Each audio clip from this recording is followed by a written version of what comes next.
yàlla buñ fa yegg mais je pense qu'il est tout de même urgent parce que bu ndox tuuroo an mbaax moo des mais lii xëy na baykat yi def nañ ko mais gënalu leen c'est un signal fort pour attirer l'attention de nos gouvernants wala de leur ministre de tutelle que jamono ji soxla nañu solution bu urgente. alors gars yi wax nañ daanaka li ci ëpp mais man dama ci am li ma ci dolli leneen lu gën a technique nga comprendre.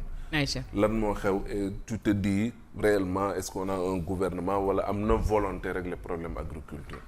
li xew démb ça traduit deux choses benn bi moom mooy lan c'est la détresse bi les petits si tu veux petits paysans yi nekkee l'autre mooy la famine qui guette ce pays là. famine laay bañ a dégg. oui mais xiif mooy indi ñu sànni pomme de terre nga dem jël ko di ko lekk. waaw for nañu rawale de. waaw loolu lay teg. xam nga ñoom la ñu sotti noonu c'est à titre symbolique en réalité. Il fallait poser cet acte pour gouvernement bi mën ko déchiffrer xam lan moo xew. li xew moom mooy ñoom dañoo nekk ci jafe-jafe détresse nañuy wane à côté ña ñëwoon doon tibb yëf yi wane nañ ne ñoom dañoo xiif. alors qu'est-ce qui se passe dañoo am ñoo xam ne ay baykat yu ndaw nañ leen tudde ils ont des lopins de terre ci nañuy góorgóorlu nekk ci peut-être ci ay produits yoo xamante ne nii tey sénégalais yi lu ci ëpp dañ koy jëfandikoo muy pomme de terre muy soble muy leneen ak leneen. soxna si sais-tu que Sénégindia men je ne fais pas de la publicité. Ouais. Je prends juste un exemple. Les immeubles indiens. dañoo am filiale bu tudd Swami Agri. Swami Agri. Ils sont dans l'agriculture xam nga Sénégindia dans l'immobilier nañ leen gën a xam. Ouais. À Mbane ils exploitent là-bas 3000 hectares de terre. Ah. Mbane. Oui, c'est dans Richard Toll Dagana. 3000 hectares de terre nañuy bay xam nga lan nañuy produire. De 2011 ba 2025 soble bi jóge na 15000 tonnes ñëw 30000 tonnes. Pomme de terre bi jóge na 5000 tonnes ba ñëw ci 120000 tonnes de pomme de terre. fu ñu koy écouler. mais ñoom ñoo koy jaay après sénégalais yi nañ koy jaay ak bitim réew xanaa léegi loolu boo ko boolee boo jëlee ratio bi au niveau national ñoom daanaka dañoo yor lu jëm ci mbirum pomme de terre au Sénégal à plus de 50%. nga ñëw ci soble bi ñu ngi presque à 40%. xam nga loolu lan moo leen ko may am nañ suuf am ndox am naaj mais xam nga lan moo leen may doole machine yi ñuy utiliser ak chambre froide. Organisation. bërki démb Serigne Gueye Diop dem na fa xam nga lan la doon inauguré. 7e chambre froide boo xam ne Swami Agri moo ko taxawal soxna si xam nga ñaata tonnes lay jël 15000 tonnes xam nga ñaata nañ ko defaree 4 milliards 500 millions. C'est le ministre du Commerce qui est parti oui, inaugurer. Mais tu comprends maintenant que tey jii nii d'accord moi je n'ai rien contre les Indiens ou beneen entité bu mu mënti doon. Mais loolu noonu ñuy def bay am 7e chambre froide à 4 milliards mais ñun on peut avoir combien de chambres froides de 15000 tonnes ou voire même plus. Ouais. xaalis bi fan la dugg. Surtout que le ministère du Commerce a un budget, le ministère de l'Agriculture a un budget. beneen bi li gën a élémentaire mooy pour nga bay dafa am ñett yoo xam ne dafa am solo ci mbay benn bu ci manqué doo dem. yan la benn muy suuf ñaareel ba naaj ñetteel ba di ndox boo maîtriser wul ndox mi mais munoo bay boo amul naaj munoo bay mais boo amul suuf bu nangu munoo bay ñun nag suñuy petits paysans là am nañ suuf am nañ naaj problème ndox nañu am muy irrigation. et yooyu léegi c'est gérable Mamadou avec l'avancée mais bien sûr des mutations du monde. Je te dis li gën a yomb ces inondations que vous voyez là un peu partout Saint-Louis nangam ak nangam mais mënoon nañ ko utal yoon boo xam ne après on aura des réceptacles d'eau moom la ñuy tuddee fii ay bassin de rétention cette eau là moom la ñuy jël di ko arroser li nga xam ne moom mooy mbay mi soo des pour te dire que il y a des solutions yoo xam ne basiques yoo xam ne avec peu d'efforts tey suñuy paysans là dinañ leen organiser de telle sorte que le défi de l'eau dinañ ko lijjanti le défi de la conservation dinañ ko lijjanti et ça nous permet même de pouvoir basculer vers l'industrialisation mais léegi nag loolu moom mooy problème bi et loolu Sénégal Swami Agri rek laa jël am na ñeneen ak ñeneen ñoo xam ne ay sociétés yu fi nekk ñoo xam ne ñoom ñëpp c'est des Marocains c'est des Turcs c'est des Hollandais c'est des Italiens ñoom ñëpp dañuy bay ci suufu Sénégal nekk dans l'agro business bu ñu paree ñoom ñooy jëlaat xaalis ba après dem yóbbu tugal dem dund. et munoo ma ne état du Sénégal amul moyen pour def loolu noonu. léegi lan moo am soit dañuy favoriser les agro business parce que ñoo ëpp doole.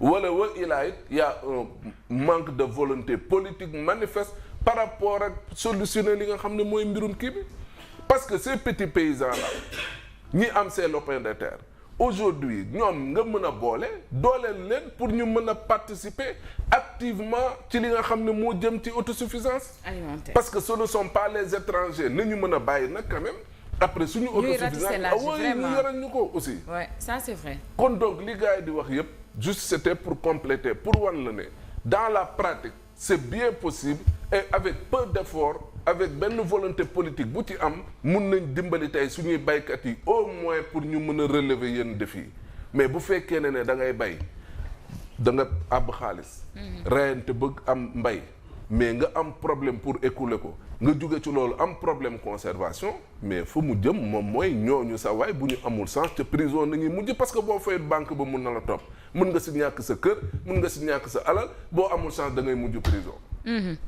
Aïcha Mamadou je pense que am na solo et que surtout les ministères de tutelle dinañu bàyyi xel ci appel fort bi nga xamante ne ni agriculteurs yi def nañ ko concernant seen pomme de terre yi parce que ñu ngi jëm nag ci ay période de fête je le dis tantôt pas comme Korité ménagères yi dinañu soxla li nga xamante ni moom moo di pomme de terre et puis nu ñu ko mën a gérer arranger ko dans les plus brefs délais serait mieux pour les consommateurs. Alors, on avance avec Diomaye et Ousmane Sonko bu ñu ko mën a woowee noonu Cheikh Tidiane mi daal dinay annoncé ni président dana teew fële ci King Fahd Palace pour ñu mën a xoolaat seen ay travaux ci assemblée générale boobu ñuy amaat ndax dañuy réviser itam seen ay textes fondateurs ñu bëri nag jàpp nañ ni suba moom Cheikh Tidiane la lii leer di leer ba faw suba la ñuy xam ni Bassirou Diomaye Diakhar Faye candidat wu coalition Diomaye lay doon Ousmane Sonko nekk candidat wu Pastef parce que cet acte-là que Diomaye a posé signifierait nettement qu'il est en train de conjuguer le Pastef au passé. Il ne conjugue rien dara la conjugué ko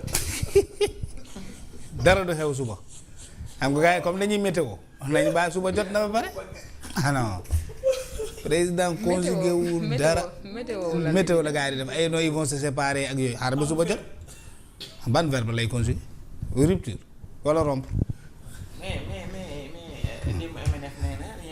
day météo may mën a est en train de nous dire que ce sera entre Diomaye et Sonko en 2029 toute sa communication est tournée autour de cela. waaw mais loolu tam. Sénégalais yëpp non déedéet. Pourquoi ça ne peut pas être Bougane, pourquoi ça ne peut pas être Amadou Ba? Non, je termine, s'il te plaît, pourquoi ça ne peut pas être les autres? Il n'y a pas que Sonko et Diomaye. Toute la communication, madame, toute la communication de Maïmouna hier, c'était de dire aux gens. Personnellement, j'ai pas. C'était de dire aux Sénégalais que 2029, soit Diomaye les donne, soit l'autre. Pour parler du duo, oui. Oui, mais Lolo. Mais au-delà de Maïmouna Cheikh Tidiane. Je reviens maintenant ci question. waaw lii ñu gis nii muy xeeñ.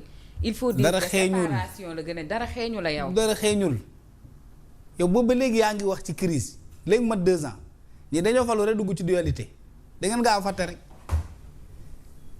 li xew man du ma changer posture tant que Diomaye dàqul Ousmane Sonko jël bigam bii xam nga man j'ai acheté un stylo disponible pour ma aal ko bu ko mënul jëndi. gis nga bëgg bi ni mu guddee xëj na ci loxo bu ne tant que defu ko man gaw ma ne am na rupture mais madame ñun on a vécu tout ici avec Ousmane Sonko et Diomaye voilà. wala vous êtes obligé ko ma fàttali lu fi xew ci réew. non fàtte xaju fi sax. fàtte xaju fi di. fàtte ñu ñoppati la nga. député Ousmane Sonko Guy Marius Sagna député wu Sonko la il n'est ni le député de Pastef ni le député de Ziguinchor. ni le député de son département député wu Ousmane Sonko la xalaat bi ma ñëpp. loolu ñëpp xam nañu ko fii la taxaw ne Bassirou Diomaye Faye tu n'es pas légal amoo légitimité contester la légitimité populaire du président de la république lan moo xew boobu jamono fan la mi nekkoon bi ko gii di wax crise amul de crise bi ñuy bëgg a fa présenté nii feeñaluguñu ko fan la Abdourahmane Diouf nekkoon mi défendre coalition Diomaye bi nga Guy Marius Sagna di contester la légitimité du président. Le rappel est pédagogique ah il profite aux hommes de bien. Effectivement. Sonko moo bàyyi ba Diomaye dem États-Unis d'Amérique mu def ko coup d'état verbal ne ko bàyyi ma gouverner ak lu ci topp man ñemewu ma cee jaaraat amoo autorité presque ah loolu fekku leen fi lan la président réagir lan la def loolu ku ko defoon Macky Sall nga wàcc foofu lay bindee décret de kii bi foofu du bàyyi ba ñibbisi de à partir de l'Amérique lay bind ne dàq naa la ku ko defoon Abdou Diouf noonu lay demee ku ko defoon Abdoulaye Wade noonu lay demee même Senghor ku ko defoon da lay dàq qui que tu puisses être quelle que soit ton influence présidentielle waaw loolu yëpp fii la ñu fekk di. effectivement. ah. tout dernièrement là hier Ousmane Sonko teg ko fi Diomaye sa bu muy def live am bi jokkoo ak Sonko bi imité de jokkoo ak Macky waxu ko fenn je suis obligé de vivre avec toi en douce. mais si tu me renvoies tu vas payer les pots cassés que j'avais fait subir à Macky li ma fi ma jaaroon am fa la ñuy jaar nii la ko waxee de. je retourne dans l'opposition mais à quel prix nee na loolu dafa am conséquence moo ko wax mais Ousmane en disant cela il ne s'adresse pas à moi il ne s'adresse pas à toi il s'adresse à Diomaye ne ko su ma delloo opposition fi ma jaar